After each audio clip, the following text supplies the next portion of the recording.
Hello दोस्तों, मेरा नाम है colonel Amardeep. I am the director of the Winning Edge Defence Academy. आप देख रहे हैं the Winning Edge Defence channel और इस चैनल पर हम लेके आते हैं आरएमसी सैनिक स्कूल और राष्ट्रीय मिलिट्री स्कूल के बारे में बहुत ही इंपॉर्टेंट जानकारी।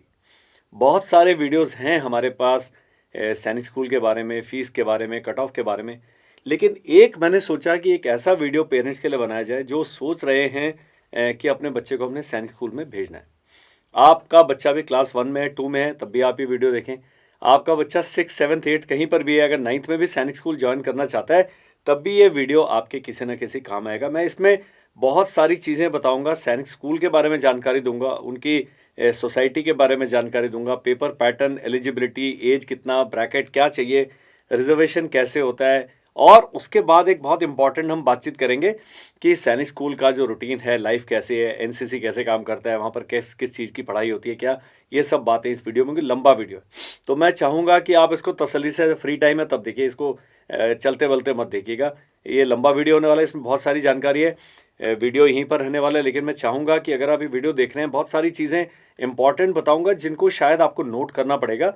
तो अगर आप मम्मी पापा हैं उस बच्चे के जिसको आप चाहते हैं सेना में अधिकारी बनाना, चाहे वो सैनिक स्कूल आपने उसमें डालना है या नहीं डालना, लेकिन कुछ चीज़ें ऐसी हैं जो किसी भी एग्ज़ाम में काम आएंगी। तो आप अपना एक नोटपैड लेके बैठिए, आप एक पेन लीजिए और उसमें नोट्स बनाइए। दूसरी चीज़ है, मैं चाहूँगा ये वीडियो ज़्यादा से ज़्यादा लोगों तक शेयर किया जाए। हमारा चैनल पक्का सब्सक्राइब करें। Every day we come up with some और दी अदर गुड वीडियो। तो धीरे धीरे करके हमें भी कॉन्फिडेंस आ रहा है, हमें भी पता लग रहा है आपको क्या चाहिए, और आपका जो फीडबैक है, आपके कमेंट्स हैं, बहुत इंपॉर्टेंट हैं। बहुत सारे पेरेंट्स ने हमसे जो जो सजेशन दिए हैं, रिकमेंडेशन दिए हैं, रिक्वेस्ट किया है, हमने कोशिश की है कि वो वीडियो हमने बना के आपके लिए लेके आए ताकि ज़्यादा से ज़्यादा पेरेंट्स को फ़ायदा हो। दूसरी सबसे अच्छी बात क्या है कि सैनिक स्कूल का जो पूरा सिलेबस है क्लास 6 का अपलोडेड है इस चैनल पर। एक बच्चा है अरमान, उसका वीडियो भी अपलोडेड है। अरमान जी ने कुछ नहीं किया, उन्होंने खाली चैनल देखा, उन्होंने अपनी हमारे चैनल के वीडियोस देख देख के तैयारी की और सैनिक स्कूल कपूरथला में भी ट्रेनिंग कर रहे हैं बिना एक भी पैसा खर्च किए ट्रेनिंग पर। 2-3 चीज़ें मैं पेरेंट्स के साथ डिस्कस करना चाहूँगा। शुरू में अपने बच्चे को 5वीं 6ठी के एग्ज़ाम के लिए किसी दूसरे शहर में हॉस्टल में डालने से बचें। आपके आसपास ट्यूटर मिलते हैं, वहाँ से पढ़वा लें, वहाँ कोई इंस्टीट्यूट है वहाँ पढ़वा लें।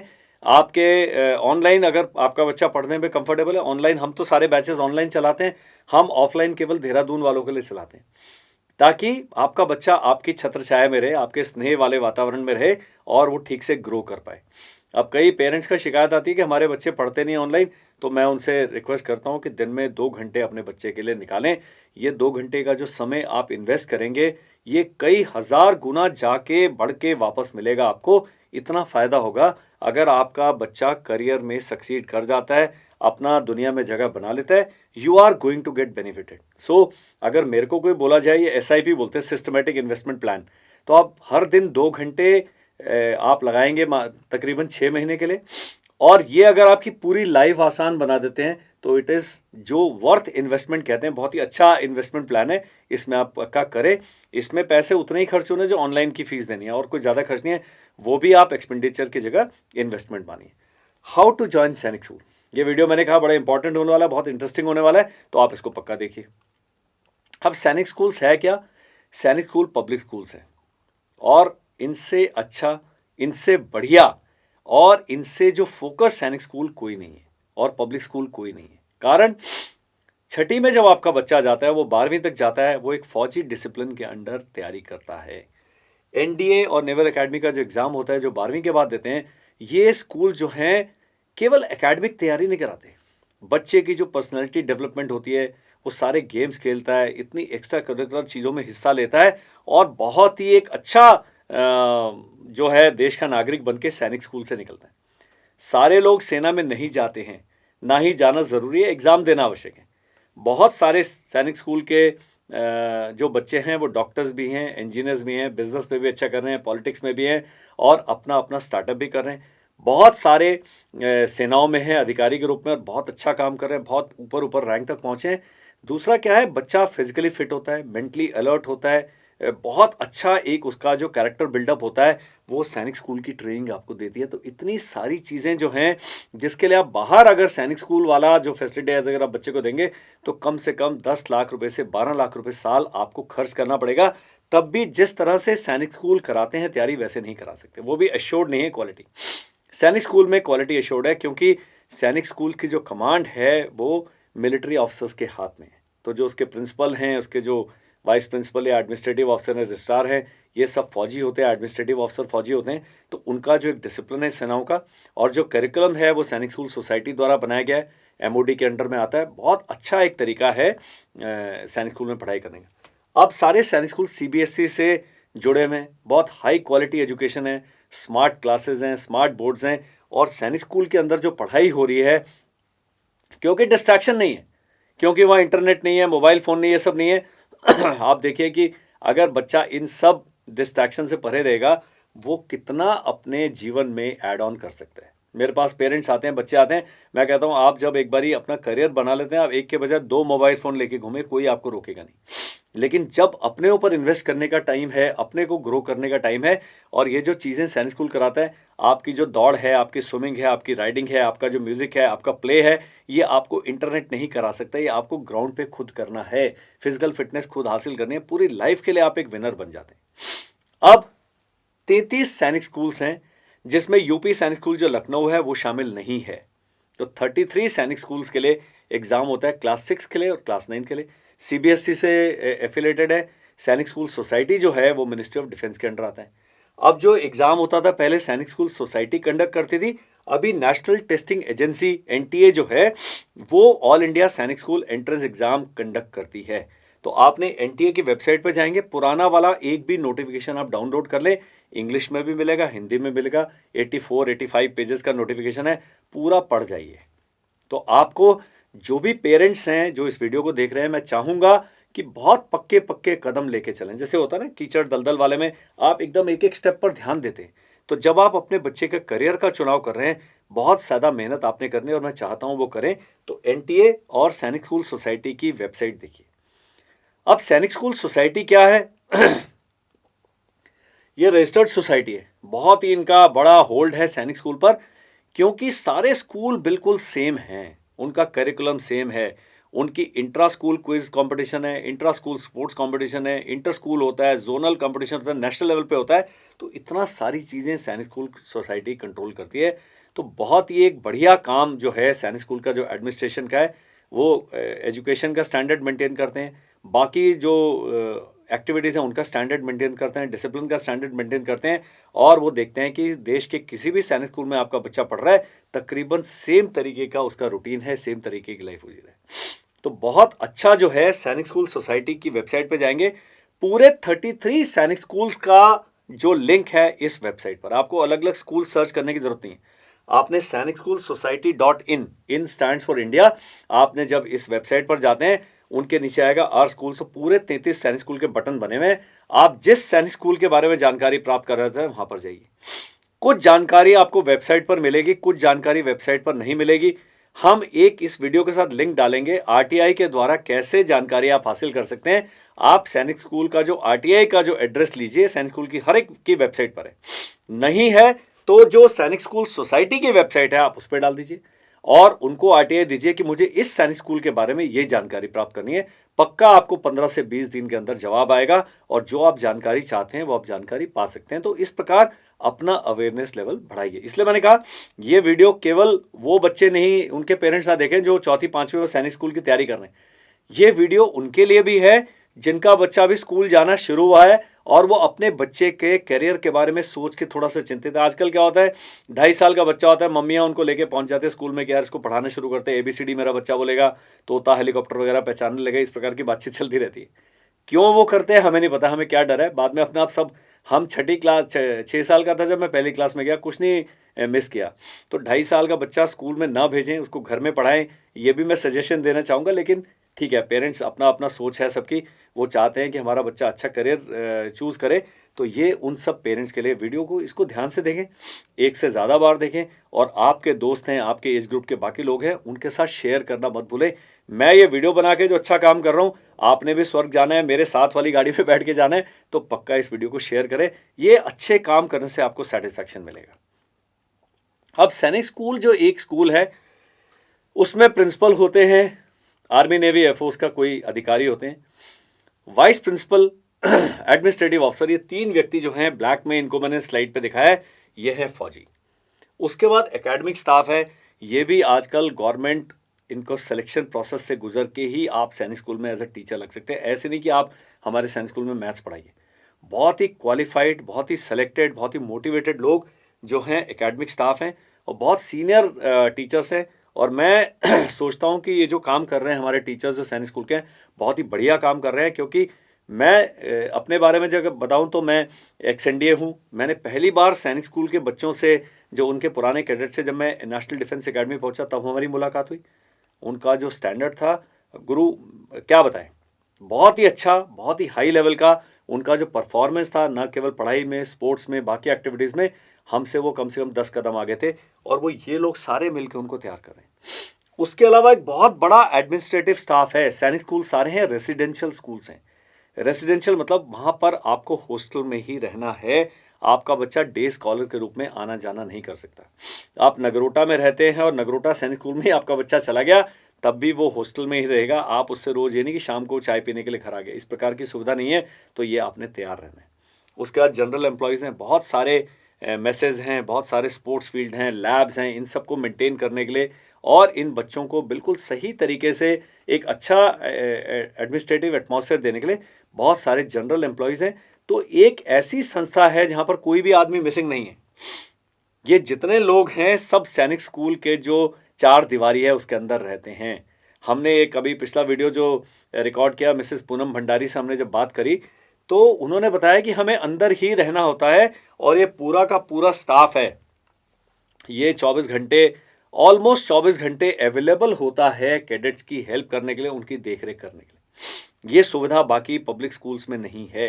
एकेडमिक स्टाफ अपने अपने घर चले जाते हैं, एडमिनिस्ट्रेटिव साथ पक्का रहता है, वार्डन वगैरह रहते हैं, हॉस्टल इंचार्ज रहते हैं, मेस के इंचार्ज रहते हैं, लेकिन टीचर्स नहीं रहते हैं। यहाँ पर शाम को जब स्टडी पीरियड होता है तब भी आपके टीचर अवेलेबल हैं आपके डाउट्स क्लियर करने के लिए। तो एक बहुत अलग तरीके का मैंने कहा माहौल देते हैं। तो ये सैनिक स्कूल का जो बेसिक एडमिनिस्ट्रेशन है, बाकी डिटेल्ड एडमिनिस्ट्रेशन है, कौन कौन टीचर्स हैं, उनकी क्या क्वालिफिकेशन है, वो आप स्कूल्स की वेबसाइट पर जाएंगे आपको पता लग जाएगा। आगे चलते हैं।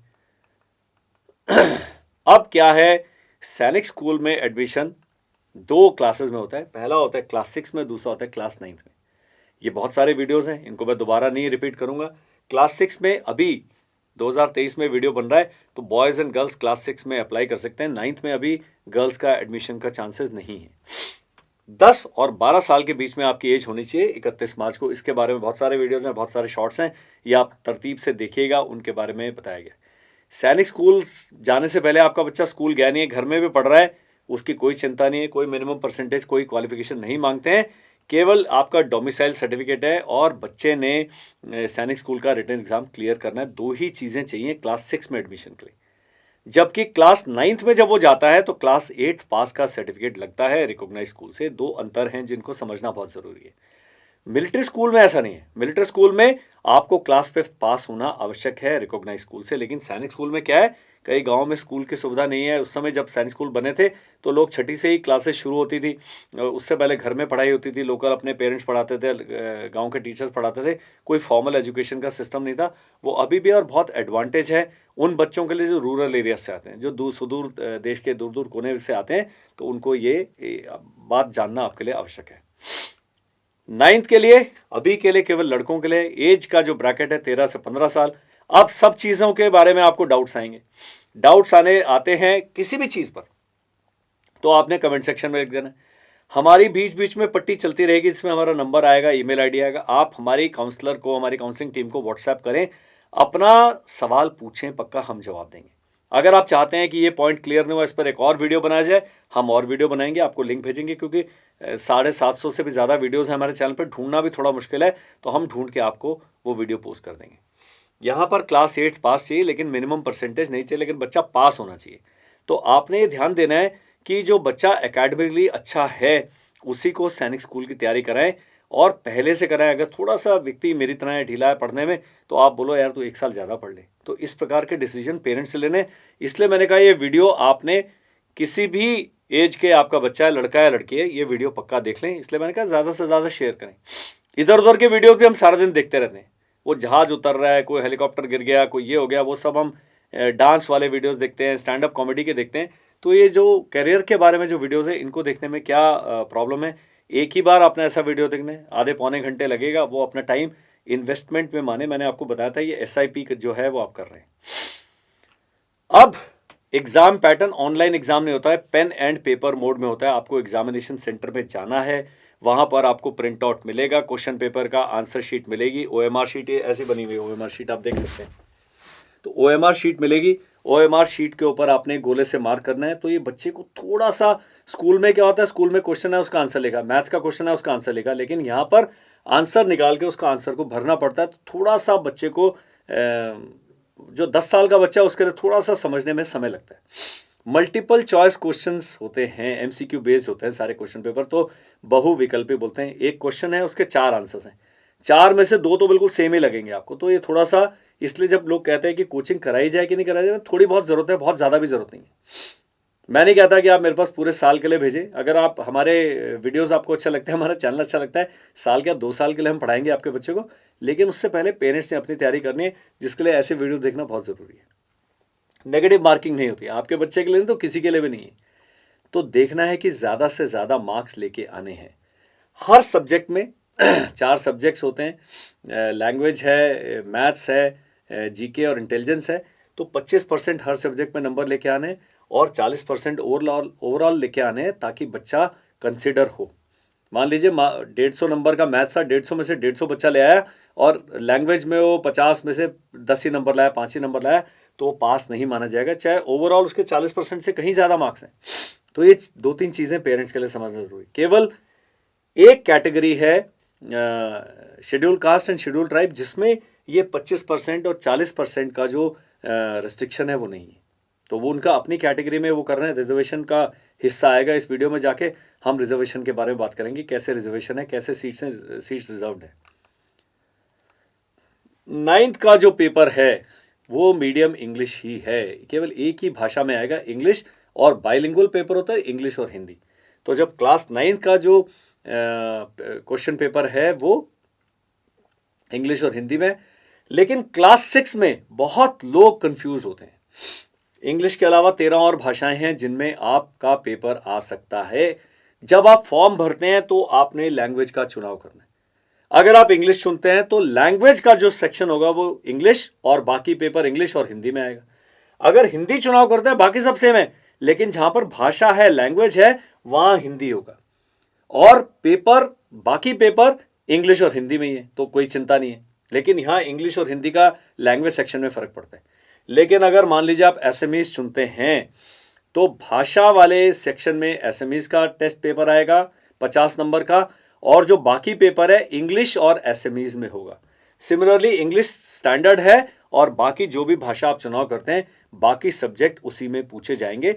9th वाले बच्चे ध्यान दें, उनके पेरेंट्स ध्यान दें कि इंग्लिश और हिंदी, इंग्लिश का पेपर केवल इंग्लिश का होता है, लेकिन बाकी जो 4 पेपर्स हैं वो इंग्लिश हिंदी दोनों भाषाओं में होंगे, बाइलिंगुअल बोलते हैं। ये लैंग्वेज आ गया। ये लैंग्वेज में वो पूछा जाएगा 50 नंबर के जो 25 क्वेश्चन है, 2 नंबर का एक। मान लीजिए एसएमईज चुना तो ये एसएमईज होगा, बंगाली चुना तो ये बंगला होगा, और बाकी सारे इंग्लिश और बंगला में होंगे। ये चीजें आपने ध्यान से समझ लेनी है। अब ये पेपर पैटर्न डिस्कस कर रहे थे। सैनिक स्कूल में गणित की महानता बहुत है। आजकल सारी जो फौजें हैं गणित पर ही काम कर रही हैं। इतनी प्रिसीजन मिसाइलें आ गए हैं, बड़े बड़े न्यूक्लियर हम बॉम्ब बना रहे हैं, इतने कॉम्प्लिकेटेड हवाई जहाज़ है, रडार्स हैं, कम्युनिकेशन इक्विपमेंट है, सभी कुछ कंप्यूटर पर आधारित है। सभी के लिए जो गणित का एक हायर लेवल ऑफ अवेयरनेस आपको ज़रूरी है। तो आप देखेंगे कि 300 मार्क्स का जो पेपर है उसमें से 150 मार्क्स केवल मैथमेटिक्स के हैं। 50 सवाल आएंगे, हर सवाल के 3 नंबर हैं।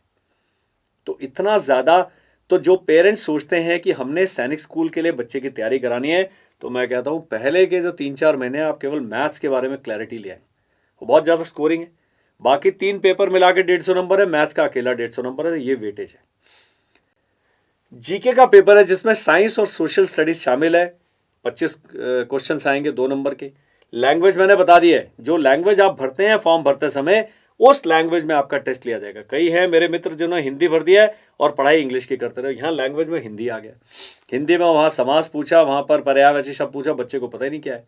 तो ये भी जरा जब फॉर्म भरते हैं आप, तो आपने ध्यान देना है। इंटेलिजेंस है जो स्कूल में नहीं पढ़ाया जाता। ये एक नया सब्जेक्ट है। तो ये दो फिगर बनी है, बोलते हैं शीशे में देख के कौन सी फिगर बननी चाहिए, या ये एक गैप है इसमें कौन सा फोटो आना चाहिए, या ABCD को 1 2 3 4 लिखेंगे तो XYZ को क्या लिखेंगे। इस प्रकार के इंटेलिजेंस वाले सवाल आते हैं।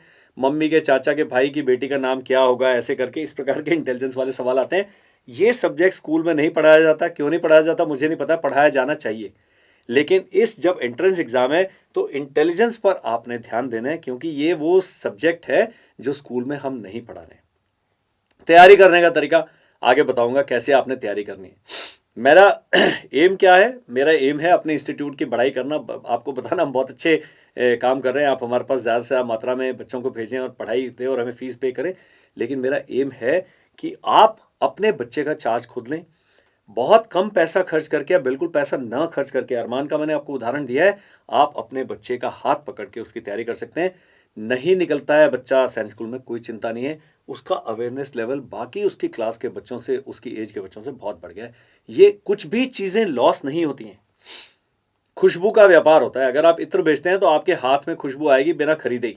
तो जब आप पढ़ा रहे हैं, ये आप अभी के लिए काम नहीं कर रहे हैं, आगे आने वाले 12-13 साल के लिए आपका बच्चा बिल्कुल व्यवस्थित है। ट्रेन की, वंदे भारत ट्रेन बन के पटरी पर बहुत तेज भागेगा, ये आपने ध्यान रखना है।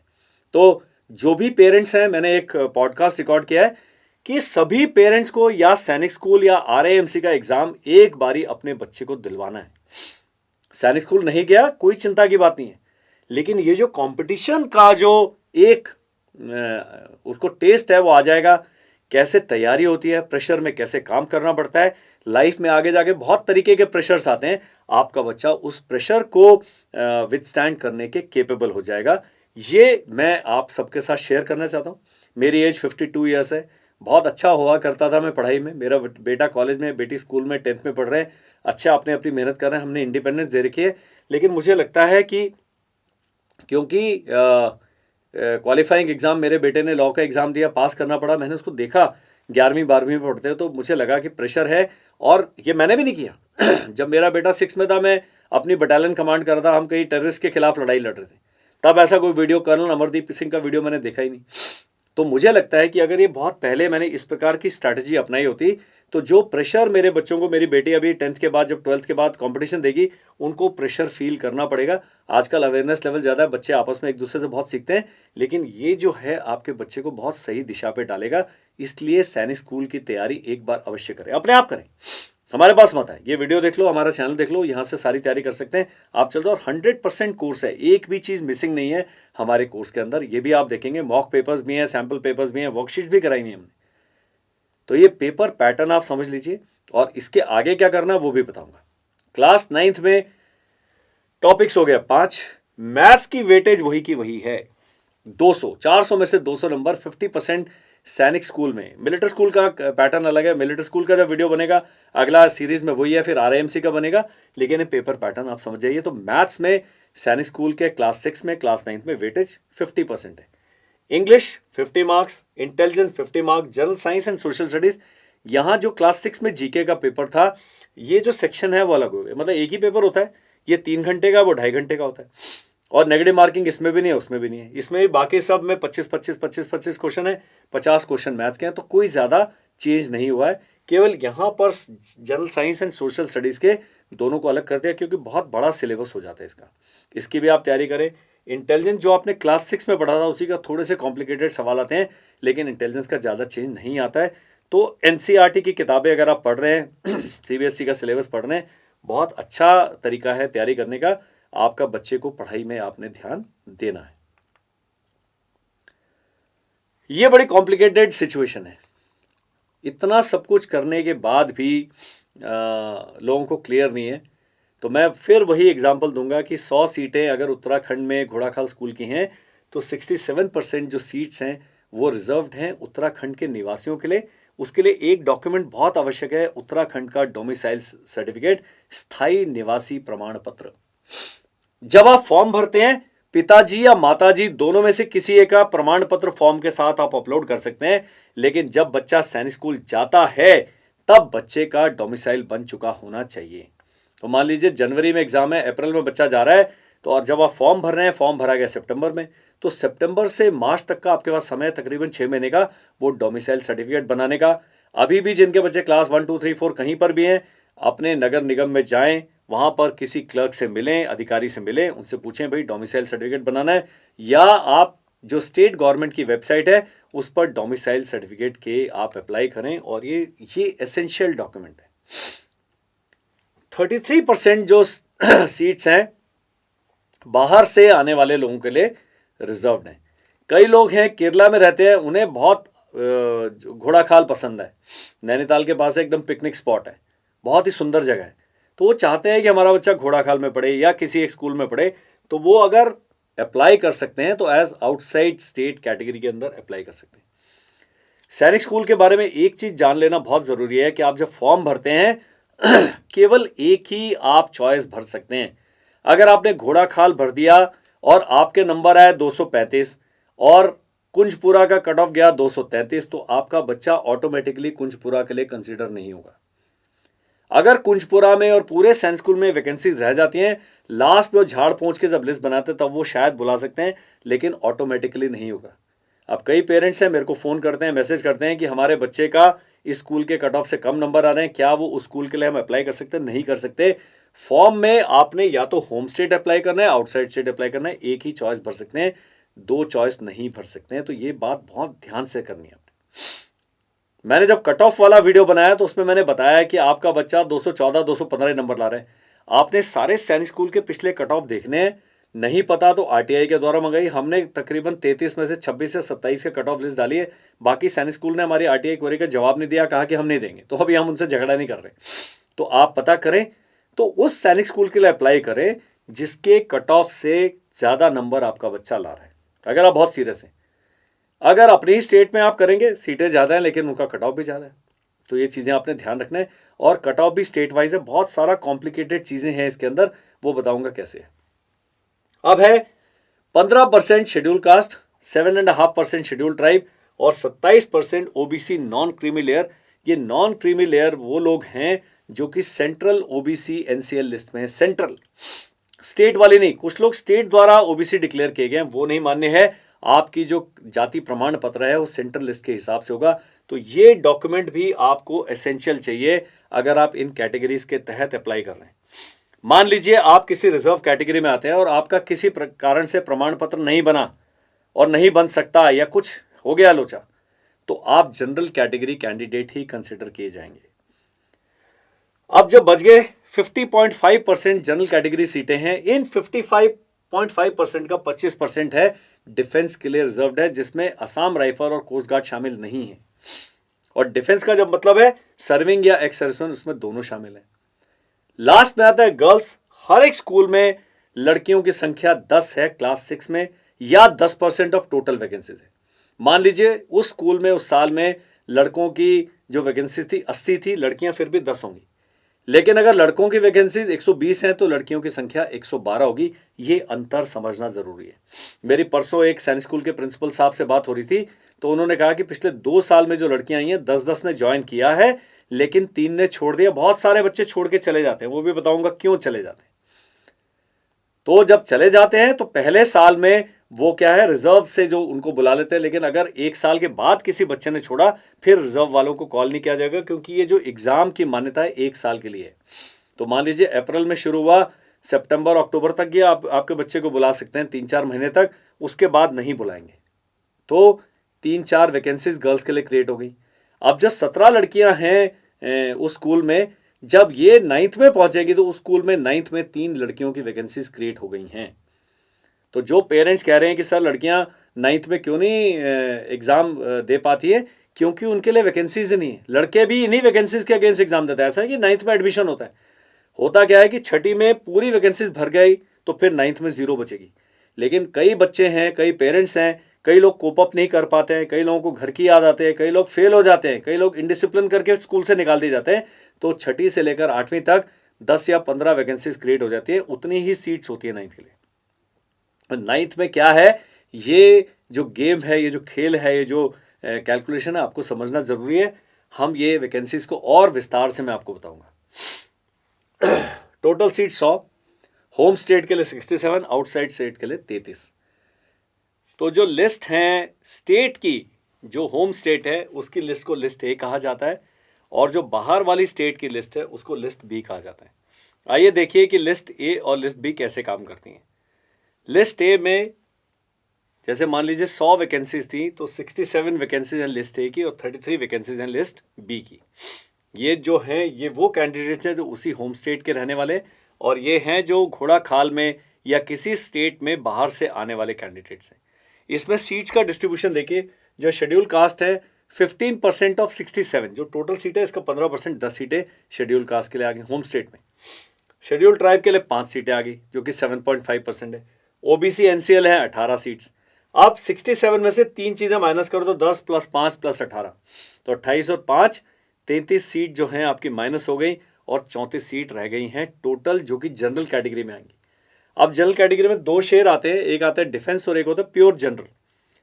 अब इन 34 का जो है 25% जो है 9 सीट्स डिफेंस के लिए, और बैलेंस जो बची 25 सीट है जनरल के लिए। तो ये नहीं कहना है कि जनरल की सीटें सबसे कम है, जनरल की सीटें सबसे ज़्यादा है जो जनरल कैटेगरी के लिए।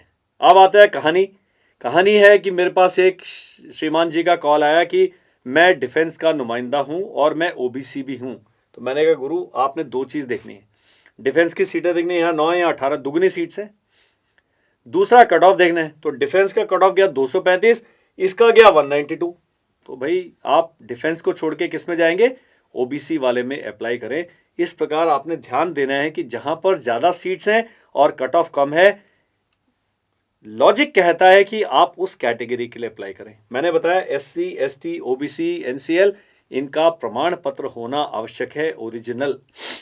फेक नहीं करेंगे, गलत डॉक्यूमेंट नहीं बनाएंगे, कोई इधर उधर का आपने लेफ्ट राइट नहीं करना है, क्योंकि आज से 2 साल बाद भी अगर डॉक्यूमेंट में गड़बड़ी पाई जाती है, आपके बच्चे को निकाल दिया जाएगा और आपसे सारी फीस वापस ले जाएगी, जितना भी सब्सिडी दी है गवर्नमेंट ने, और बेइज्जती होगी वो अलग। तो टोटल यही चीज़ें जब हम 33 कैंडिडेट्स के लिए देते हैं, तो 33 का जो 15% है 5 सीटें एससी, 2 सीटें एसटी, 8 सीटें या 9 सीटें हैं ओबीसी एनसीएल, 16 सीटें बच गई, 16 में से 4 डिफेंस और 13 जनरल की। तो अगर पूरा 100 सीटों का बंटवारा देखा जाए तो 100 में से 15 सीटें शेड्यूल कास्ट, 7 सीटें शेड्यूल ट्राइब, 27 सीटें जो हैं ओबीसी एनसीएल के लिए, उसमें बच गई 50 सीटें, 50 चली गई, 13 सीटें जो हैं हमारी डिफेंस के लिए, और 38 सीट जो हैं टोटल पूरे 100 में से जनरल कैटेगरी कैंडिडेट्स के लिए आती हैं। तो ये रिजर्वेशन समझना बहुत ज़रूरी है। और जब आप सैनिक स्कूल का फॉर्म भर रहे हैं, आपको 2 ही डाउट आ सकते हैं। डिफेंस के साथ अगर कॉम्बिनेशन है तो आपने देखना है, अगर डिफेंस से ज़्यादा सीट्स हैं, मान लो डिफेंस और शेड्यूल कास्ट है, तो यहाँ पर शेड्यूल कास्ट में 10 हैं, डिफेंस में 9 सीट्स हैं, तो आपने ये भी चॉइस करना है कि मैं किस कैटेगरी में अप्लाई करूँ। उसके बाद अगला कट ऑफ देखने की, शेड्यूल कास्ट वाली कैटेगरी में क्या कट ऑफ चल रहा है और डिफेंस वाले में क्या कट ऑफ चल रहा है, तो आपने उसी वैकेंसी का इस्तेमाल करना है। ये लॉजिक कहता है, बाकी मैं आपके ऊपर छोड़ता हूँ, ये डिसीजन लेना आपने है। एक बारी भर दिया वो फिर चेंज नहीं कर सकते। ओबीसी का मैंने बता दिए, ओबीसी जिस महीने में आप फॉर्म भर रहे हैं उस महीने की जो पहली तारीख है, मतलब जब नोटिफिकेशन आता है उस दिन, जो central national commission for backward classes है, एनसीबीसी की वेबसाइट है ncbc.nic.in, उसमें जाके चेक करना है आपकी जो कैटेगरी, जो प्रमाण पत्र है वो जाति प्रजाति उसके अंदर है, तभी आपका AISSE के लिए, EE के लिए मान्य होगा। स्टेट वाली लिस्ट पे नहीं जाना है। कई लोग हैं भर देंगे ओबीसी एनसीएल, नाम आपका स्टेट वाले लिस्ट में, सेंट्रल लिस्ट में है नहीं, वो रिजेक्ट हो जाएगा, जनरल कैटेगरी में आ जाएगा, क्या आपका फॉर्म ही रिजेक्ट हो जाए। अब इनका ना केवल लिस्ट में नाम होना चाहिए, इन्हें इकोनॉमिक क्राइटेरिया, इनकी पे भी उतने जो साल की सालाना आय है वो एक दिए हुए उससे कम होना चाहिए, वो आप कैटेगरी वाले में देखिएगा, तभी जाके आप अप्लाई कर सकते हैं। State UT OBC list candidates who are not in this central list must not choose OBC NCL category. अगर आप स्टेट वाले में हैं, नेशनल वाले में हैं, तो आप जनरल कैटेगरी कैंडिडेट के रूप में अपना तैयारी करें और फॉर्म भरें, ध्यान रखिएगा। अब बाकी स्टेट, ऐसा नहीं है कि बिहार, उड़ीसा, पश्चिम बंगाल की जो बाकी सीटें अदर स्टेट की सारी उन्हीं को मिल गई। किसी भी कैटेगरी में मैक्सिमम लिमिट का 25% ही बच्चा जा सकता है। मान लीजिए अगर 10 सीट्स कैटेगरी हैं जनरल कैटेगरी में, तो एक पर्टिकुलर स्टेट से 25% है, 2.5 राउंडेड ऑफ टू 3, तो मान लीजिए बिहार के 10 कैंडिडेट थे या उड़ीसा के 10 कैंडिडेट थे, पहले 3 ही जाएंगे अदर स्टेट वाली कैटेगरी में। ये नहीं कि सारे के सारे वो लीजिए, और बाकी तो स्टेट वाइज भी मैक्सिमम 25% ही किसी उसका टोटल नंबर ऑफ सीट्स उस कैटेगरी का जो है उसका 25% ही वो सैनिक स्कूल में लिया जाएगा। बहुत कॉम्प्लिकेटेड है सिस्टम, मेरे को भी समझने में कम से कम 3-4 महीने का समय लगा। एक वीडियो देख के आपको समझ नहीं आएगा, आपने इस पर और वीडियो देखने, और रिसर्च करनी है, और जानकारी प्राप्त करनी है। नहीं समझ आया, कोई भी पॉइंट समझ नहीं आया, कमेंट सेक्शन है, पैसिव कम्युनिकेशन बोलते हैं, आप अपना कमेंट लिख दें, हम उसको पढ़ेंगे, अपना जवाब लिख देंगे। आप वापस जब आपने कमेंट लिखा है अगले 2-3 दिन बाद चेक कर लीजिएगा हमारा जवाब। और नहीं, अगर इस सब चीज़ों से बचना चाहते हैं, कई लोग हैं कि हमने यूट्यूब पे कमेंट लिखा था, आपने हमें जवाब नहीं दिया, बुरा भी लग जाता है उनको, तो उनके लिए मेरी गुजारिश है, हमारा नंबर आ रहा होगा, हमारा नंबर नीचे जो डिस्क्रिप्शन दिया है वहाँ पर नंबर ढूंढिए, उस नंबर पे अपना जो भी समस्या है व्हाट्सएप कर दीजिए। बिजनेस का एक हिस्सा है पैसा कमाना, काम करना, आपको वो करना, दूसरा हिस्सा है आपके दिल में, दिमाग में जो छोटे छोटे डाउट्स हैं, अपनी योग्यता सामर्थ्य अनुसार उनको क्लियर करना। मैं क्योंकि आर्मी से रिटायर्ड कर्नल हूँ, बहुत सारे मित्र हैं मेरे जो अभी सैनिक स्कूल्स में प्रिंसिपल्स हैं, ये वो बहुत अच्छे लोग हैं। जब हम सवाल पूछते हैं, क्योंकि आप पेरेंट्स हैं, आप शायद प्रिंसिपल साहब से बात नहीं कर सकते, आप मिनिस्टर ऑफ डिफेंस में किससे बात नहीं कर सकते, हमारे पास उनका व्हाट्सएप नंबर है, मैं उनका व्हाट्सएप नंबर नहीं आपको दूंगा, लेकिन वो अच्छे मित्र हैं। वो कहते हैं आप सर समस्या बताएं और हम आपको जवाब देंगे। कारण क्या है कि आपकी समस्या उसके बाद हमारी समस्या बन जाती है, हम उसका जवाब खुद आता है तो बता देंगे, खुद नहीं आता तो पता करके पक्का बताएंगे। तो ये आपने कम्युनिकेशन स्थापित करना है। ये नहीं सोचना है कि कर्नल अमरदीप के इंस्टीट्यूट को हमने एक सवाल पूछ लिया तो हमें हमारे बच्चे को यहाँ डालना जरूरी है, ऐसा कोई जरूरत नहीं है। एक समाज में हमारी भी जिम्मेदारी है समाज के प्रति, और मुझे खुशी होगी अगर मैं किसी भी तरीके से आपका जो समस्या है उसके समाधान का हिस्सा बन सकूं। पूरा समाधान तो ईश्वर ही कर सकते हैं, लेकिन हम उस समाधान का हिस्सा बनना चाहेंगे पक्का। अब है मान लीजिए किसी कैटेगरी में कैंडिडेट ही अवेलेबल नहीं है, तो 67% होम स्टेट थी, उसमें शेड्यूल कास्ट किसी बच्चे ने अप्लाई ही नहीं किया। शेड्यूल ट्राइब की 5 वैकेंसी है, ओबीसी एनसीएल का भी कोई अवेलेबल नहीं था, होता नहीं है वैसे, लेकिन मान लीजिए नहीं है, तो टोटल 67 में से 5 वैकेंसी के 62। अब बाकियों की वैकेंसी बढ़ गई, डिफेंस की 67 में से 5 या 62, इसका 25% डिफेंस को मिल जाएगा, और जनरल के बाकी वैकेंसीज कहां चल जाएंगी, जनरल में चली जाएंगी। क्योंकि सरकार चाहती है कि जो होम स्टेट का जो वैकेंसीज है, होम स्टेट के ही कैंडिडेट्स द्वारा फिल की जाएं, ये ध्यान देना आवश्यक है। तो मैंने कहा था ये जो बैलेंसिंग है, मुझे नहीं पता ये सैनिक स्कूल सोसाइटी और एनटीए के लोग कैसे करते हैं, बट बहुत कॉम्प्लिकेटेड है, बड़ा समझना है, बड़ा इंटरेस्टिंग भी है। अब आता है महान प्रश्न, सैनिक स्कूल की फीस कितनी होती है। सैनिक स्कूल की फीस बहुत ज़्यादा है, बहुत ज़्यादा इन द सेंस कि एक मतलब 1.25 लाख के करीब आप साल का खर्च लगा लीजिए। लेकिन अब आप कि आय किसी पर्टिकुलर से कम है, आप फौजी हैं, बहुत सारी स्कॉलरशिप्स की व्यवस्था है। जो आपकी कम आय वाले व्यक्ति हैं उनको कुछ सरकार पैसा देती है। यहाँ पर जो डाइटरी चार्ज लिखा है 32,450, इसमें भी सरकार आपको पैसा कुछ ना कुछ इसका पोर्शन रिटर्न करती है, आपको कैश रिफंड हो जाता है। बाकी क्लोथिंग फीस है, पॉकेट मनी है, इंसिडेंटल चार्जेस हैं, कॉशन मनी है। इस प्रकार जैसे ये लिखा है 1,39,296, हर साल ये थोड़ा बहुत इसमें चेंज होता रहता है, लेकिन एक फिगर 1.5 लाख के करीब आपने 2 इंस्टॉलमेंट में पे करना, ध्यान रखना है। बहुत सारी स्कॉलरशिप के बाद भी आपने 70-80 हज़ार रुपये भी अगर देने, वो काफ़ी बड़ा अमाउंट है। आपके पास नहीं है, अगर आपका बच्चा सैनिक स्कूल में जाता है तो आपने इस फीस का बंदोबस्त करना है। बहुत सारे इंस्टीट्यूट्स हैं जो आपको एजुकेशन लोन देते हैं, उनसे पता करिए, बैंक से पता करिए, उसको आप धीरे धीरे करके चुका सकते हैं। तो ये पैसे का बंदोबस्त करके रखना आवश्यक है। ये फीस अगर हम IIM IIT की फ़ीस देखें तो उसके मुकाबले कुछ नहीं। IIM में अगर आप 2 साल का MBA करते हैं तो 30 लाख के करीब खर्च आता है। तो आजकल पढ़ाई आसान नहीं है, और इससे कई गुना खर्च करते हैं इसी सुविधा वाले किसी पब्लिक स्कूल में डालने में। नॉर्मल भी आपका बच्चा अगर पढ़ रहा है तो आप इससे ज़्यादा फीस एक साल में देते हैं। ये हॉस्टल के रहने खाने के सब साथ में पूरा खर्च है। तो बच्चा घर में भी रह रहा है, खाना तो खा ही रहा है, उसके लिए मोबाइल फ़ोन है, उसके लिए टीवी है, उसके लिए किताबें हैं, बाकी उसके लिए खेल है, कपड़े हैं, ये सब चीज़ें भी तो इस्तेमाल हो रही हैं। तो इस प्रकार से आपने, और जब बच्चा पहले साल में जाता है तो काफ़ी सारा सामान दे के भेजना पड़ता है, उसके लिए एक अलग वीडियो हम बनाएंगे, वो आप तब देखिएगा क्या क्या आपने शुरू में खर्च है। तो वो भी तकरीबन 20-25 हज़ार रुपये का आपका खर्च है। कपड़े हैं, उसकी मैट्रेस है, उसकी बेडशीट है, पिलो है, बहुत सारी लिस्ट है। हमें जब वीडियो बनाने चल पड़े तो वो भी बना दें। केवल अंतर जो SC ST में केवल कॉशन मनी का अंतर है, इनकी 3,000 है, 1,500 है, कहीं रिफंड हो जाती है। अगर आपका बच्चा जब स्कूल से पास आउट हो गया तो पैसे वापस हो जाएंगे। तो ये आपने ध्यान रखना है, इतना पैसा आपका खर्च होगा। अब जैसे ये मैंने सैनिक स्कूल कपूरथला की वेबसाइट से लिया, पुरुलिया का अलग होगा, थोड़ा बहुत ही अंतर होता है, लेकिन 10 से 15,000 का आपका फीस का अंतर मिल जाएगा। अगर आपकी सालाना आय 96,000 से कम है तो आपको 26,000 रुपये सरकार आपको स्कॉलरशिप दे रही है। तो आपने जब देखा था कि जो 1 लाख हमारा 39,000 था, उसमें से तकरीबन 26,000 रुपये सरकार ने दे दिए, और कपड़े लत्ते के लिए पहले साल में 7,000 दे रही है, उसके बाद हर साल 5,000 रुपये आपको मिलेंगे। सिमिलरली आधी स्कॉलरशिप है, 3/4 स्कॉलरशिप है। अगर 96,000 से 1,20,000 के बीच में सालाना इनकम गए, 19,500 आपको स्कॉलरशिप मिल रही है। तो ये पंजाब स्टेट गवर्नमेंट है। इसी प्रकार से जब उत्तराखंड की आप जाएंगे घोड़ाखाल में, तो घोड़ाखाल में भी इसी प्रकार इकोनॉमिक वीकर सेक्शन, जो आर्थिक रूप से जो कमज़ोर जो वर्ग हैं, उनकी सहायता के लिए ये सरकार ने स्कॉलरशिप का प्रावधान किया है। आप स्कॉलरशिप के लिए फॉर्म भरने हैं, उसके बारे में हम अलग वीडियो बताएंगे, क्या डॉक्यूमेंट लगेगा वो वीडियो बताएंगे। तो आपने जानकारी रखनी है कि इस प्रकार की सुविधा हमें है। इस प्रकार आधी स्कॉलरशिप है, 1,20,000 से 1,44,000 तक 13,000 रुपये मिल रहे हैं, और 1,44,000 से 1,80,000 रुपये तक अगर आपकी सालाना आय है तो 7,500 रुपये मिल रहे हैं। लेकिन ये 2 कैटेगरी को कपड़ों के लिए पैसे नहीं दिए मिल रहे। जो 3/4 स्कॉलरशिप थी उसमें ये केवल कपूरथला का है। अगर आप पुरुलिया का चेक करेंगे, अगर आप गोपालपुर का चेक करेंगे, गोलपाड़ा का चेक करेंगे, अलग अलग आपको मिलेगा।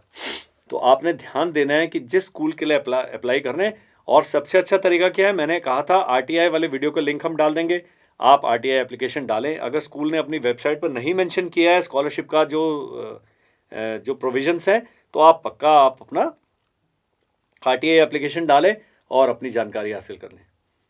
अब जो डिफेंस वाले हैं, जो OR हैं, अदर रैंक्स, उनको 32,000 रुपये साल का मिलता है, और डाइटरी चार्जेस भी बहुत सारे 50% रिफंड हो जाता है, और JCOs के लिए 16,000 रुपये जो है आपके सालाना आपको स्कॉलरशिप मिलती है, जो कि एक सब्सटैंशियल अमाउंट है। ऑफिसर्स के लिए कुछ नहीं है, उनकी पे वगैरह डिफरेंट लेवल की होती है, लेकिन जो JCOs और अदर रैंक्स है, सर्विंग या रिटायर्ड, आपका जो पेंशन का सर्टिफिकेट लगेगा, आपका सर्विंग सर्टिफिकेट, डिस्चार्ज बुक की कॉपी लगेगी, और आप वो फॉर्म भर के देंगे तो आपका बच्चा इस स्कॉलरशिप का अधिकारी हो जाएगा। अब बिहार की जो गवर्नमेंट है, बहुत अच्छा लगा मुझे जान के, स्कॉलरशिप की मात्रा कम है, लेकिन तकरीबन सभी स्कूल्स में जो बिहार गवर्नमेंट के जो बच्चे पढ़ रहे हैं एज आउटसाइड कैंडिडेट, उनको कुछ ना कुछ स्कॉलरशिप दे रहे हैं। तो 96,000 तक 8,500 रुपये दे रहे हैं, और 800 रुपये प्रति वर्ष पहले साल में देंगे कपड़े के लिए, उसके बाद 400 रुपये दे रहे हैं, फिर 6,500 दे रहे हैं, कैटेगरी 3 के लिए 5,500 दे रहे हैं, और लास्ट वाली कैटेगरी है 1,44,000 से 1,80,000, उसके लिए कोई स्कॉलरशिप नहीं है। तो लेकिन हाफ स्कॉलरशिप तक बिहार गवर्नमेंट का है। तो आप अपनी स्टेट गवर्नमेंट का क्या स्कॉलरशिप स्कीम है, उस स्कूल को RTI के द्वारा पता कर सकते हैं। आप अपनी स्टेट गवर्नमेंट को RTI डाल सकते हैं और पता कर सकते हैं कि भाई किस स्कूल में आप कितनी स्कॉलरशिप देते हैं। अब आता है, इसके ऊपर हम अलग से वीडियो बनाएंगे, सैनिक school routine, physical fitness, PT होती है, ड्रिल होती है, गेम्स होते हैं, स्पोर्ट्स होते हैं, बहुत सारी वो होती है जिससे कि फिजिकल फिटनेस पर ध्यान दिया जाता है। एकेडमिक पढ़ाई के बारे में बहुत सीरियस है सैनिक स्कूल, उनका रिजल्ट जो है 100% होता है बोर्ड के एग्जाम में। तो आप देखिए कि इतना फोकस है। मैंने बताया था टीचिंग स्टाफ बहुत अच्छा है, फौजी व्यक्ति, उनके जो बॉसेस हैं सारे, जो कमांड कंट्रोल फौज के हाथ में, तो एक बहुत अच्छा एनवायरनमेंट पढ़ने का और ग्रोथ का सैनिक स्कूल्स में एग्जिस्ट करता है। गेम्स एंड स्पोर्ट्स पर एक अलग लेवल का वो खिला जाए, ये नहीं कि फुटबॉल लेके आपने पैर पूर मार के आ गए। वहाँ पर कंपटीशन होगा तो कंपटीशन के तरीके से होगा। जो वहाँ पर जो PT स्टाफ है, जो स्पोर्ट्स एंड वो क्वालिफाइड टीचर्स हैं आर्मी के, वही लोग पोस्ट होते हैं और आपको एक गेम को खेलने के सही तरीके बताते हैं। एक्स्ट्रा करिकुलर एक्टिविटीज़, बहुत ज़्यादा एक्स्ट्रा करिकुलर एक्टिविटीज़ है जो बच्चा बहुत अच्छे से पॉजिटिवली एंगेज रहता है। म्यूज़िक से लेकर, ड्रामा से लेकर, डिबेट से लेकर, क्विज से लेकर, सब कुछ होता है। पर्सनैलिटी डेवलपमेंट, जब सीनियर क्लासेस जाते हैं, जैसे ही आप सैनिक स्कूल में ग्रुप में रह रहे हैं, आपकी पर्सनैलिटी में निखार आने लगता है। आपको पता है आप सब एक जेल के अंदर बंद है, उम्र कैद टाइप का, तो सब लोग दोस्ती से रहते हैं, आपस में मिलजुल के रहते हैं, और बहुत अच्छा मौका मिलता है आपको दूसरों से सीखने का। NCC कंपलसरी हिस्सा है सभी सैनिक स्कूल्स का। स्कूल्स में NCC नहीं है, और मेरा एक पर्सनल बिलीफ है कि अगर देश को हमने देश के कैरेक्टर में पॉजिटिव चेंज लाना है, NCC कंपलसरी होना चाहिए सभी स्कूल्स और कॉलेजेस में। 2 साल 3 साल जब बच्चा यूनिफॉर्म पहनता है, सबको फौजी ट्रेनिंग कराने की आवश्यकता नहीं। एनसीसी अपने आप में इतना बड़ा काम कर रहा है। सुबह 5 बजे उठे हैं, तो जो माता जी के प्यारे बच्चे, जो हमारी आंखों के जो हीरे हैं, आजकल 8 बजे 9 बजे से पहले उठते नहीं है, वो सैनिक स्कूल में जाके उठते हैं 5 बजे। 5:45 पर पीटी का मस्टर शुरू हो जाता है बास्केटबॉल कोर्ट में। किसी एक स्कूल की साइट से लिया मैंने। 5:55 से 6:35 तक योगा, पीटी, हॉर्स राइडिंग या स्विमिंग, कोई भी एक क्लास हो सकती है आपको। स्विमिंग ऑब्वियसली मौसम देख के होती है। उसके बाद 6:35 से 7:15 तक आप टी, वॉश, चेंज। 7:15 से लेकर 7:20 तक आपका पूरा जो मस्टर परेड रिपोर्ट जो होता है मेस कैप्टन, उसके बाद आपका ब्रेकफास्ट होता है। 7:25 से लेकर 7:40 तक केवल 15-17 मिनट का आपको टाइम मिला है नाश्ता करने के लिए। आप ये देखिए कितना तेज चीजें चल रही हैं। तो इसलिए आप पूरी जिंदगी में एक डिसिप्लिन लाइफ पा जाते हैं अगर आप इस प्रकार का रूटीन फॉलो करते हैं। अभी 8 नहीं बजे हैं, अभी तो हमारा बच्चा उठा ही नहीं है और सैनिक स्कूल में इतना सब कुछ हो चुका है। उसके बाद 7:50 से लेकर 8:10 तक असेंबली है, और उसके बाद 8:15 से लेकर 1:15 बजे तक क्लासेस हैं। तो ये शुरू का आधा दिन हमारा बीत गया है, जो कि 5 बजे शुरू हुआ था। दिन का जो अगला हिस्सा है, अब ये 1:15 बजे से लेकर आपके राष्ट्रगान हो रहा है, पूरे दिन का अनाउंसमेंट हो रही है। 20 मिनट आपको लंच के लिए मिलते हैं, और ये तकरीबन 1-1.5 घंटे का आपको रेस्ट टाइम मिलता है। रेस्ट टाइम कितना हो रहा है, क्या आप अपने बाकी काम कर रहे हैं? जब मैं एनडीए गया तो there was no rest time. मतलब रेस्ट टाइम होता था, लेकिन हमने अपने जूते पॉलिश करने हैं, वो यूनिफॉर्म फट गई उसकी सिलाई करनी है, होमवर्क करना है, असाइनमेंट लिखना है, तो रेस्ट होता नहीं है। लेकिन रेस्ट टाइम दिया था, इसमें कोई ऑर्गेनाइज एक्टिविटी नहीं है। 3:30 से लेकर 5 बजे तक इंग्लिश ओरिएंटेशन क्लास, स्विमिंग है, गेम्स हैं, एनसीसी है, और बहुत सारी आपकी हॉबी क्लासेस चल रही हैं। 5 बजे से लेकर 5:50 तक आपका टी, वॉश, चेंज। अभी आप स्टडी पीरियड होगा, आपका रोल कॉल होगा, ये सब चीज़ें होंगी। तो ये सारी चीज़ें होती हैं। 1800 से लेकर 2000 बजे, मतलब 6 से लेकर 8 बजे तक प्रेप मतलब स्टडी पीरियड बोलते हैं, बहुत ही सीरियस। तो जो बच्चा 1:15 तक पढ़ के आया, उसके बाद 2 घंटे कंपलसरी स्टडी करेगा। अभी आप देख लिए क्या क्या कर चुका है वो। पीटी कर चुका है, खाना खा चुका है, पढ़ाई कर चुका है, अपना गेम्स, हॉर्स राइडिंग, ये वो सब खेल खुल के आ गया, सब कुछ करके आ गया, और 2 घंटे एक्स्ट्रा पढ़ाई करेगा। उसके बाद 8:10 से लेकर 8:30 तक डिनर है, 20 मिनट डिनर के लिए। उसके बाद 20:35 मतलब 8:35 पर नाइट रोल कॉल है। सबका 3-4 बारी सबको इकट्ठा करके गिनती की जाती है, सब बच्चे वहाँ पर हैं कि नहीं चेक करते हैं, वार्डन चेक करते हैं, सीनियर चेक करते हैं। और क्योंकि हाउसेज में लोग रहते हैं, हर एक ग्रुप में सीनियर भी होते हैं, जूनियर कैडेट्स भी होते हैं, तो बड़ा अच्छा एक वहाँ पर माहौल होता है। उसके बाद कंपलसरी न्यूज़ टाइम है आधे घंटे का, और 9:15 से लेकर 10:30 तक सेल्फ स्टडी है, supervised by warden and duty master. कुछ भी एक्टिविटी ऐसी नहीं है जिसमें कोई ना कोई आपके सर पर नहीं खड़ा है। तो यहाँ से डिसिप्लिन शुरू होता है, और 10:30 बजे कंपलसरी लाइट्स आउट है। लाइट्स आउट के बाद जागना अलाउड नहीं है, आपने पक्का सो जाना है। और वैसे ही पूरी जान निकली होती है, इतना थक गया होता है बंदा कि आप ये लास्ट का सेल्फ स्टडी पीरियड है, उसी में आधे लोग लुढ़क जाएंगे। तो जो हमारी मैडम के साथ हमने इंटरव्यू लिया, और जो प्रिंसिपल साहब से बात हुई, उन्होंने कहा शुरू के जो 2-3 महीने हैं बहुत टफ होते हैं।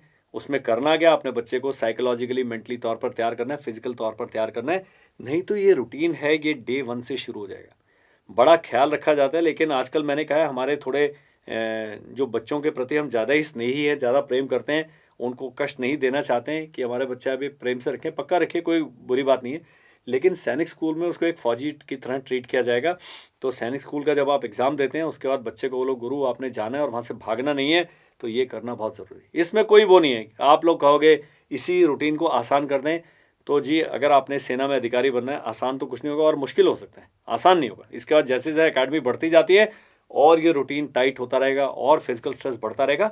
और शुरू में ऐसा नहीं है कि बहुत दौड़ा रहे हैं, कराने योगा कराते हैं, ये कराते हैं, लेकिन फिर भी आप देखिए कि बच्चा 5-5:15 बजे उठा है, और रात को 10:30 बजे तक बिना ब्रेक के वो काम कर रहा है। थकान होना लाजमी है। फ्रेंड्स, जो एनसीसी है वो सैनिक स्कूल का, हर एक सैनिक स्कूल की लाइफ का कंपलसरी हिस्सा है। अब एनसीसी में इतने सब्जेक्ट्स उनको पढ़ाए जाते हैं। जूनियर और मिडिल लेवल डिवीज़न जो हैं, वो दोनों हैं। जूनियर क्लासेस में आप जूनियर एनसीसी करते हैं, फिर मिडिल में आते हैं, और फिर सीनियर डिवीज़न तो खैर कॉलेज में जाके होती है। लेकिन ये काफ़ी सारा काम जो एनसीसी इनसे करा लेती है। ड्रिल है, वेपन ट्रेनिंग है, एनसीसी का ऑर्गेनाइजेशनल सेटअप है, नेशनल इंटीग्रेशन अवेयरनेस के बहुत सारे क्लासेस होती हैं, पर्सनैलिटी डेवलपमेंट, लीडरशिप। अब ये देखिए कि ये जो सारा चीज़ हैं, ये आपका एसएसबी इंटरव्यू में टेस्ट हो रहा है। लाइफ में पूरी लाइफ आपको ये चीज़ें जो एनसीसी आपको सिखाता है आपको हेल्प करती हैं। जैसे कि डिज़ास्टर मैनेजमेंट, कि कोई प्राकृतिक आपदा आ जाए, कुछ ऐसे हो जाए जिसमें हमारा जो यूथ है उसका क्या रोल है, बहुत अच्छा जानना बहुत ज़रूरी है। Social service and community development, पेड़ लगाना है, सफाई करना है, दूसरों की मदद करना है, बहुत सारी चीज़ें हैं जो एनसीसी का हिस्सा है, जो हमारे समाज से मिसिंग है। और अगर सारे ही देश के अगर युवा ये सब करने लग जाएं, आप देखिए देश कहाँ पहुँच जाएगा। तो सैनिक स्कूल में कंपलसरी है NCC, health and hygiene and adventure activities. तो अगर मेरे को वापस मौका दिया जाए इतना सब कुछ करने का, वापस सैनिक स्कूल पहुँच जाऊँगा। इतना इंटरेस्टिंग है ये सब कुछ, जो कि पढ़ाई के अलावा, जो गेम्स एंड स्पोर्ट्स के अलावा, ये हमारी पर्सनैलिटी को, हमारे को निखारती हैं, हमें एक रिस्पॉन्सिबल सिटीजन बनाती हैं। और कोई भी काम मिल जाए लाइफ में कभी भी, ये चीज़ें इतना काम आती हैं। मैं अब बिजनेस कर रहा हूँ, एक कंपनी रन कर रहा हूँ, कंपनी के बहुत सारे हिस्से हैं। मैं क्योंकि फौजी मेरी ट्रेनिंग है, 25 ईयर्स मैंने सेना में एज ऑफिसर बिताए हैं, इतना कुछ आता है, तो मैं अपने ज्ञान का और अपने एक्सपीरियंस का 10% भी इस्तेमाल करूँ तो मेरी कंपनी कहीं की कहीं पहुँच जाएगी। तो इतना सब कुछ सेनाएं आपको सिखाती हैं, और मैं बड़ा खुश हूँ एनसीसी का ये जो कैरिकुलम देख के, जो उनका जो रूटीन देख के। बहुत चीज़ें हैं हमारा बच्चा एनसीसी में सीखता है। और आप देखिए सैनिक स्कूल में जब आपका बच्चा गया, बहुत कम स्कूल्स हैं जिनमें एनसीसी है, तो सैनिक स्कूल में कंपलसरी हिस्सा है, तो बहुत अच्छा एक आपको मौका मिलता है अपने बच्चे के पर्सनैलिटी को डेवलप करने का। Environment awareness and conservation, obstacle training, arm forces के बारे में जानकारी, map reading, field craft, battle craft, जो हम एनडीए में जाके सीख रहे हैं यहीं से सीख के आने। इन्फेंट्री, वेपन्स एंड इक्विपमेंट बताया जाता है आजकल। इन्फेंट्री जिसको मैं बिलोंग करता हूँ, बहुत सारी चीज़ें हैं। Similarly military history and communication, आप देखिए कि कितना कुछ सिलेबस में एनसीसी के शामिल है, जो 6ठी से लेकर 12वीं तक आपका बच्चा कर रहा है। अपने physics, chemistry, maths, English, Hindi भी पढ़ रहा है, बायोलॉजी भी पढ़ रहा है, लैब में भी जा रहा है, खेल भी रहा है, और उसके साथ ये भी कर रहा है। तो जो रूटीन है सैनिक स्कूल का, मतलब मैं जब ये वीडियो की तैयारी कर रहा था, मैं खुद ही पढ़ के मेरे को अंदर से इतनी अच्छी फीलिंग हुई कि इतना सब कुछ हमारे सैनिक स्कूल हमारे बच्चों को दे रहे हैं। अब मान लीजिए ये सब करके बच्चा एनडीए नहीं जाता है, वो सीडीएस चला जाता है या नहीं जाता है, वो बिजनेस करने लगता है, तब भी वो ये जो किया है उसने 6 साल, ये सब चीज़ें उसके दिमाग में परमानेंट मार्क हो गई हैं, पक्का मार्किंग है। तो वो पूरी ज़िंदगी आपको ये किसी न किसी रूप में आपकी हेल्प करती हैं, न केवल आपकी बल्कि आपके पड़ोसियों की, आपके मोहल्ले की, आपके समाज की। तो इतना जो बड़ा काम है एनसीसी कर रहा है, और ये एनसीसी सैनिक स्कूल का हिस्सा है। ए सर्टिफिकेट एग्ज़ाम जो क्लास 10th में आप ए सर्टिफिकेट कर लेते हैं। एलिजिबिलिटी क्राइटेरिया है कि 75% एनसीसी परेड में आपकी वो होनी चाहिए, और एक एनसीसी कैंप आपने जिस साल में वो कर रहे हैं उसमें एक एनसीसी कैंप किया होना चाहिए। बी सर्टिफिकेट ग्रुप हेडक्वार्टर के लेवल पर होता है, जो 11वीं वाले हैं वो बी सर्टिफिकेट एग्जाम देते हैं, सेम उसका एलिजिबिलिटी क्राइटेरिया, और आपने ए सर्टिफिकेट किया होना चाहिए और एनसीसी कैंप में आपने हिस्सा लिया होना चाहिए। अब एनसीसी कैंप है, एनुअल ट्रेनिंग कैंप है, नेशनल इंटीग्रेशन कैंप है, आर्मी अटैचमेंट कैंप है, रिपब्लिक डे कैंप है, और नेशनल इंस्टीट्यूट ऑफ माउंटेनिंग उसके कैंप है। देखिए एनसीसी कितना कुछ करा रहा है, मतलब हैरान हूँ कि इतने ऑर्गेनाइज तरीके से सैनिक स्कूल। अब ये इस बच्चे की जो फोटो देखेंगे, इसने ये पैरा वाला विंग भी लगाया हुआ है, इतने सारे उसको बेचारे को ब्लड डोनेशन और ये सब वाले मेडल्स भी मिले, यूनिफॉर्म पहन के वैसे ही कितना अच्छा लग रहा है।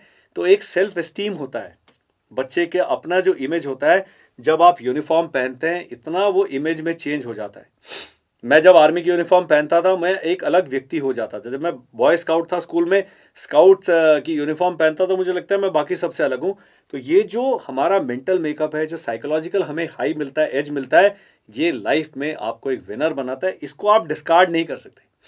आप यूनिफॉर्म देखिए, यूनिफॉर्म अपने आप पहनने में कितना व्यवस्थित, इसके सामने बाकी सारी यूनिफॉर्म फेल है जो सेनाओं की यूनिफॉर्म है। अब एक नया है हाथी चाइना शॉप में, उसे कहा जाएगा न्यू सैनिक स्कूल, एनएसएस। 1000 नए सैनिक स्कूल 10 साल में सरकार का बनाने का प्रपोजल है। और ये नहीं कि सरकार नई बिल्डिंग्स बना रही है, बहुत अच्छे अच्छे स्कूल्स उन्होंने आइडेंटिफाई करें, लेकिन सैनिक स्कूल का जो फिल्टर है, जो छलनी है, जो सिलेक्शन की प्रक्रिया इतनी सख्त है कि आधे स्कूल के प्रिंसिपल और जो मैनेजमेंट है डर ही गए, क्योंकि सैनिक स्कूल सोसाइटी कहती है भाई ये करो, आप पैसे नहीं कर सकते, फीस नहीं बढ़ा सकते, नहीं कर सकते।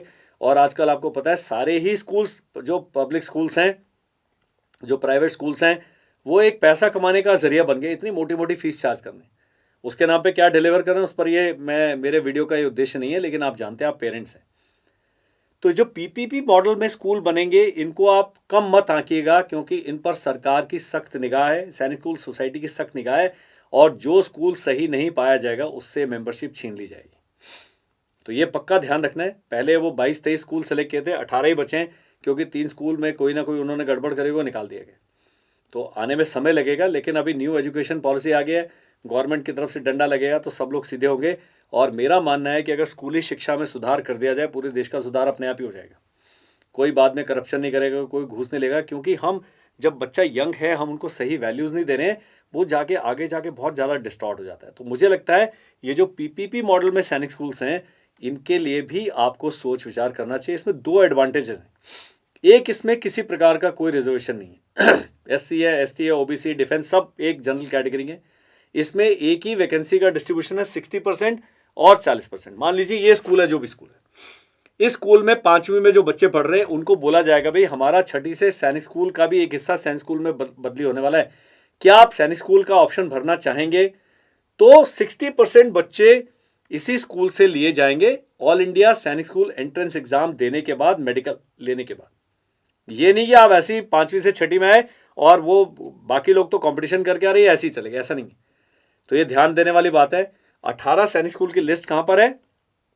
NTA की नोटिफिकेशन पर है।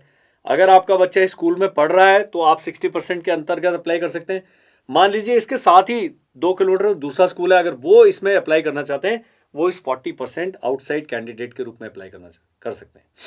अब इसमें कुछ क्लैरिटी नहीं है क्या इस स्कूल का हॉस्टल है, हॉस्टल के चार्जेस क्या हैं, तो ये सब चीज़ें अभी, क्योंकि पहली बार एक्सपेरिमेंट चल रहा है, धीरे धीरे आगे आने वाले 2-3 साल में ये भी स्टेबलाइज हो जाएगा। और जिस प्रकार आजकल आप हाईवेज देखते हैं, आजकल आप पुल देखते हैं, आजकल फ्लाईओवर देखते हैं, आजकल हवाई अड्डे, रेलवे स्टेशन नए नए बन रहे हैं, कोई कारण नहीं है कि अगले 5 साल में बिल्कुल स्टैंडर्ड के सैनिक स्कूल्स इस मॉडल के अंदर नहीं बनेंगे। तो इसके बारे में आपने सीरियसली सोच विचार करना है। और अगर आपका बच्चा पहले ही इन स्कूल्स में पढ़ रहा है जो सैनिक स्कूल के लिए नॉमिनेट हो गए हैं, तो मैं आपसे गुजारिश करूंगा कि गुरु एग्जाम दिला दीजिए, उनको जाने दीजिए। कारण यह है कि अभी आपका बच्चा 6 घंटे के लिए स्कूल जाता है, तब 10 घंटे के लिए जाएगा, वो घर में भी वापस आ सकता है। लेकिन वो जो सैनिक शिक्षा, जो मैंने वीडियो के पिछले हिस्से में बात की, बहुत एक अलग रूटीन फॉलो करेगा, बहुत अच्छा व्यक्ति बन के स्कूल से निकलेगा। सिलेक्शन कैसे होगा? ऑल इंडिया सैनिक स्कूल एंट्रेंस एग्जाम के थ्रू। अभी के लिए केवल 6 के लिए एग्जाम लिया जा रहा है, जब 9th में पहुंचेंगे तो देखी जाएगी, रिजर्वेशन नहीं है। जब सैनिक स्कूल की वैकेंसीज भर जाएंगी, इस साल भी ये होगा। अभी जब आप ये वीडियो देख रहे हैं, रिजल्ट आया नहीं 2023 में जो एग्जाम हुआ जनवरी में, तो उसका जब आएगा तो कई बच्चों को फोन आएगा कि क्या आपने सैनिक स्कूल के लिए, न्यू सैनिक स्कूल के लिए अप्लाई किया है, क्या आप जाना चाहेंगे? तो ई काउंसलिंग में आप सेलेक्ट कर सकते हैं। तो ऐसे पेरेंट्स जिनके बच्चों ने अभी एग्जाम दिया है, वो अपना थोड़ा घोड़े दौड़ाएं दिमाग के, सर्च करें, उस स्कूल की वेबसाइट पे जाएं, उसका जो कॉन्टैक्ट डिटेल्स है उस पर बातचीत करें। आपका कोई मित्र उस शहर में रहता है, स्कूल है, वो जरा स्कूल देख के आ जाना, कैसा है, क्या उसकी रेपुटेशन है, ये सब चीज़ें आप जानकारी पर रहते हैं। जब आप फॉर्म भर रहे हैं आप केवल सैनिक स्कूल के लिए अप्लाई कर सकते हो, 33 मैंने बताया था। आप केवल न्यू सैनिक स्कूल के लिए अप्लाई कर सकते हैं, भाई हमें सैनिक स्कूल नहीं भेजना, हमें तो यही 60 या 40% लेना है। लेकिन सबसे बढ़िया है SS प्लस NSS 40%। अगर आप देहरादून में रहने वाले हैं तो घोड़ा खाल के लिए अप्लाई किया, प्लस NSS 40%। देश में और जो स्कूल्स हैं उनमें भी आपका चांस है। और अगर आप उसी स्कूल का हिस्सा हैं तो SS प्लस NSS 60% के लिए आप अप्लाई कर सकते हैं। थोड़ा सा कॉम्प्लिकेटेड है, मैंने एक वीडियो बनाया है, ये सारी मैंने जानकारियाँ उस वीडियो के अंदर बड़े तफसील से, बड़ी डिटेल में इंक्लूड करिए, पक्का देखिएगा। अब मेन हिस्सा है पढ़ाई कैसे करी जाए। इसके लिए बहुत सारे वीडियोस हैं। NCERT की बुक से रेगुलर स्टडी करें। ये नहीं कि आप 2 महीने में बच्चा, कई हैं शेर वो कर भी जाते हैं, लेकिन ज़्यादातर 95% बच्चे एक रेगुलर स्टडी मॉडल फॉलो करें। Be clear about the syllabus. Syllabus मैंने बताया वो 4 पार्ट्स, 9th में है तो 5 हैं, इससे उनके बारे में करें। सीक गाइडेंस, हमसे बात कर लो, किसी और से बात कर लो, बहुत सारी अकेडमीज हैं। मेरा उद्देश्य है सभी किसी अकेडमी की बुराई नहीं करना, सभी जो व्यक्ति हैं ईमानदारी से जो भी काम कर रहा है वो अच्छा काम कर रहा है, वो आपकी मदद कर रहा है। फीस लेगा, पक्का लेगा, हम भी लेंगे। हम कई ग्रुप्स हैं उनको फ्री पढ़ाते हैं, जो हमारे शहीदों के बच्चे हैं उनसे हम कोई चार्ज नहीं करते। कोई बहुत ही गरीब परिवार से हम उनको कंसेशन देते हैं, तो आप हमसे एक बारी बात तो कर ही लो, नहीं तो आपके नज़दीक में जो है वहाँ जाएं और पक्का गाइडेंस लीजिए ताकि आपका एफर्ट बच जाएगा। जल्दी तैयारी शुरू करें। 6ठी में जाना है, 5वीं के बाद इम्तिहान देने, चौथी तीसरी से शुरू करो, धीरे धीरे शुरू करो। तीसरी के बच्चे को 5वीं की मैथ्स पढ़ा के कुछ नहीं मिलने वाला। इंग्लिश पढ़ा सकते हैं, जीके पढ़ा सकते हैं, आप उसको सोशल स्टडीज़ पढ़ा सकते हैं, वो कर लेता है बच्चा। लेकिन वो तीसरी क्लास का बच्चा बेचारा अभी सेंटेंस पूरा ठीक ठाक लिखना सीखा है, आप उसको वर्ब्स पढ़ा रहे हैं, नाउन्स पढ़ा रहे हैं, प्रोनाउंस पढ़ा रहे हैं। थोड़ा सा अपने बच्चे को हरास मत करें। और एक मैंने वीडियो में बताया, अपने बच्चे को नेगेटिव वो नहीं करना है कि वो इतने नंबर लाया तो इतने कम क्यों लाया। वो बच्चा पूरी जिंदगी के लिए हिम्मत छोड़ देगा। आप बोलो गुरु आज 50 लाया, कल 55 लाएंगे, करेंगे। जब आप मोटिवेशन का तरीका चेंज करते हैं, आपको चेंज दिखाई देगा। एक गाइड बुक कोई ले लो, हमारी गाइड बुक मैं हर वीडियो में बोलता हूँ, बनाने में टाइम लगता है, बहुत मेहनत लगती है। मैंने कहा मेरा सारी जिंदगी AK-47 चलाना मेरा काम रहा है, टेररिस्ट को मारना मेरा काम रहा है, दुश्मन के से लड़ाई करना काम रहा है। अब आप मुझे कह रहे हैं जी कल अमरदीप आप किताब लिखे, तो मुझे समय दीजिए। हम भी अपनी गाइड बुक लेके आए और मैं ये यकीन दिलाता हूँ कि बाकी सारी गाइड बुक से मैं अच्छी बुक आपके लिए लेके आऊँगा, लेकिन समय लगेगा। तो कोई एक ले ले, बहुत अच्छी अच्छी बुक्स हैं, कोई भी, मैंने कहा कोई भी ख़राब नहीं है, सब लोगों ने मेहनत करी है और बहुत एक अच्छे तरीके से एक कंसाइज रूप में जानकारी आपको मिलती है। सैम्पल पेपर्स कराएं बच्चे को, तो आप भी कर लो।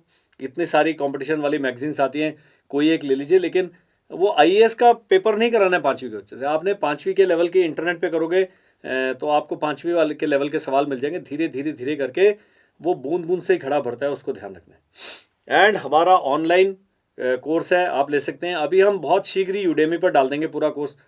अभी जो यूट्यूब कोर्स है, यूडेमी कोर्स में अंतर ये होने वाला है कि उसमें पूरी वर्कशीट्स होंगी, ये होगा। और यूडेमी का कोर्स जो आप खरीदेंगे उसके बाद हमारे पास कोर्स करना है तो यूडेमी वाली फीस हम माफ़ कर देंगे, इतना हम एडजस्ट कर लेंगे। हम चाहते हैं कि पहले आप अपने घर बैठ के एक बार तैयारी कर लें, फिर हमारे पास आएँ तो डबल फ़ायदा आप उठा सकते हैं।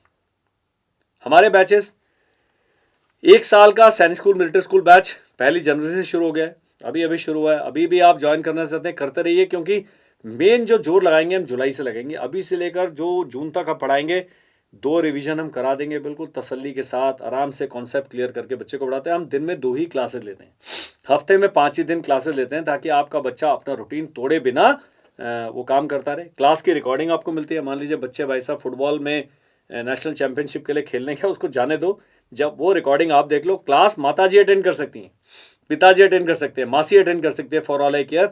लेकिन आप बच्चे के ऊपर एक लिमिट से ज़्यादा प्रेशर ना लगाएं। सैनिक स्कूल का मैंने रूटीन बताया, जब बच्चा सिलेक्शन के नज़दीक है तब बिल्कुल प्रेशर लगा दीजिए, लेकिन अभी से मत करें। वो बच्चे का रहा साथ, जो बेचारे का मोटिवेशन है वो भी खत्म हो जाएगा। हमारा RIMC का बैच 1 जनवरी से शुरू हुआ, अभी 1 फरवरी से एक और बैच शुरू होगा 4 महीने का। तो आप इनमें से अगर RIMC वाले वीडियो देख रहे हैं तो उनके लिए भी फ़ायदा है। फिर हम क्रैश कोर्स कराते हैं, RIMC का 16 अप्रैल से शुरू होता है। सैनिक स्कूल का प्रिपरेटरी बैच हमारा 1 अप्रैल से शुरू होगा। तो इस प्रकार से चलता रहेगा। और 6, 5, 4, 3 महीने के सैनिक स्कूल बैच जुलाई से अक्टूबर तक बैचेस चलते रहेंगे। और RIMC का 5 महीने का बैच भी 1 जुलाई से शुरू होगा। बहुत सारे बैचेज हैं, और जानकारी के लिए कुछ नहीं करना, आपने हमें कॉन्टैक्ट करना। ये रही हमारी कॉन्टैक्ट डिटेल। इस नंबर पर दोनों पे व्हाट्सएप की सुविधा उपलब्ध है। तो आप कॉन्टैक्ट करने के लिए बच्चे का नाम और डेट ऑफ बर्थ व्हाट्सएप कर दें, आगे लिख दें सैनिक स्कूल, मिलिट्री स्कूल या RIMC। बाकी आप हमारे पे छोड़ दें। हमारे जो टेलीकॉलर्स की टीम है उनको मैंने ट्रेन किया है, क्या बताना है उनको सब कुछ पता है। हमारी वेबसाइट है winningedge.co.in, उस पर जाएँ, उस पर एक फॉर्म आएगा, फॉर्म भर दो। यूट्यूब चैनल जो आप देख रहे हैं अदर विनिंग एज डिफेंस, आप इस पर कहीं पर भी सर्च करेंगे चैनल पे पहुंच जाएंगे। ये हमारा ईमेल है winningedge.career, इस पर आप जा सकते हैं। और देहरादून में अगर आसपास रहते हैं और आपको लगता है कि देहरादून में हम रह के अपने बच्चे की तैयारी कराना चाहते हैं, पक्का गढ़ी कैंट में हमारा इंस्टीट्यूट है, हमारा ऑफिस है नींबूवाला में। पक्का आप आएँ, हमसे मिलें और भी जानकारी प्राप्त करें। तो ये वीडियो बहुत लंबा वीडियो हो गया, लेकिन मेरा एम था कि सैनिक स्कूल की जो पूरी कहानी है, सारे कांड होता है ना, एक कथा होती है तो उसको कई दिनों में पूरा किया जाता है। मेरा था कि पूरा का पूरा ग्रंथ आपको एक वीडियो में एक जगह पर दिया जाए, सो दैट आप डिसीजन ले पाएँ, आपको तैयारी का तरीका मिले और आपको पता लगे कि मैं अपने बच्चे के लिए क्या डिसाइड करूँ। लाइफ आसान नहीं है, रूटीन भी मैंने बताया, फीस भी बताया, स्कॉलरशिप भी बताया, पेपर पैटर्न भी बताया। आप देखिए कि कितना कुछ हमने इस वीडियो में डिस्कस कर लिया। तो मुझे उम्मीद है आप हमारे चैनल को सब्सक्राइब करने के, मैंने कहा कोई पैसे नहीं, सब्सक्राइब कर लीजिए। वीडियो पे लाइक दबाएंगे, कोई पैसे नहीं है वीडियो को शेयर करेंगे, कोई पैसे नहीं। तो जो फ्री वाले काम है जिससे किसी का भला हो सकता है, आपको नहीं पता कि आपने जो अपने ग्रुप में या ब्रॉडकास्ट लिस्ट में वीडियो को लिंक शेयर किया, किस व्यक्ति को लाभ हो रहा है। तो आपने उस अच्छे काम करने में हमारी मदद देनी है। वीडियो बड़ा इन्फॉर्मेटिव वीडियो है और मुझे लगता है कि हमारे वीडियोस की जो क्वालिटी है, जो इन्फॉर्मेशन का लेवल है, बहुत मेरे मित्र हैं, यंग बॉयज़ एंड गर्ल्स अच्छे अच्छे वीडियोस बनाते हैं, वो भी अच्छा काम कर रहे हैं, लेकिन कर्नल अमरदीप के वीडियो में आपको थोड़ा सा डिफरेंस पता लगेगा कि जो जानकारी है उसकी क्रेडिबिलिटी ज़्यादा है। वो क्यों है वो आप जानते हैं। अभी भी मैं नहीं कहता कि हमारे वीडियोस परफेक्ट हैं, इसमें कई गैप्स हैं। तो मैं चाहूँगा कि उन गैप्स को भरने में आप हमारी मदद करें, कमेंट लिखें, हमसे संपर्क करें और हमें अपनी समस्या के समाधान का हिस्सा बनने का जो गौरव है, जो सौभाग्य है वो दें। पक्का I would like to be of some help to you. Bye bye, thank you and जय हिंद।